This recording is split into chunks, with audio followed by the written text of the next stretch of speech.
สถาบันค้นคว้าวิทยาศาสตร์การศึกษาสร้างขบวนการออกแห่งงานรวมและปลูกต้นไม้ต้นรับวันปลูกต้นไม้แห่งชาติตอนแรงวันที่ 30 พฤษภาคม 2025 สถาบันค้นคว้าวิทยาศาสตร์การศึกษาหรือสวสได้สร้างขบวนการออกแห่งงานรวมเพื่อต้อนรับวันปลูกต้นไม้แห่งชาติและเฉลิมฉลองวันเด็กสากลวันที่ 1 มิถุนายนครบรอบ101 ปีและคำนำรับตอน 3 วันประวัติศาสตร์ของชาตินำพาโดยท่านปริญญาเอกวงศ์เพชรอุดมฤทธิ์และท่านนางมโนลีดวงวรรณ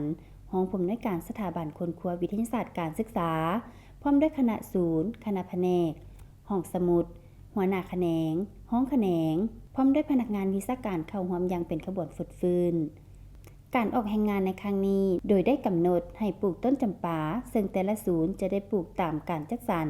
และแบ่งความรับผิดชอบซึ่งประกอบมีคณะอำนวยการสวส3ฐาน3ต้นแผนกบริหารและค้นคว้าสังรวม1ต้นศูนย์พัฒนาหลักสูตร2ต้นศูนย์พัฒนาสื่อการเรียนการสอน2ต้นศูนย์โฆษณาข่าวสารการศึกษาและกีฬา2ต้นศูนย์ค้นคว้าภาษาลาว1ต้นศูนย์ค้นคว้าประเมินผลการศึกษา2ต้น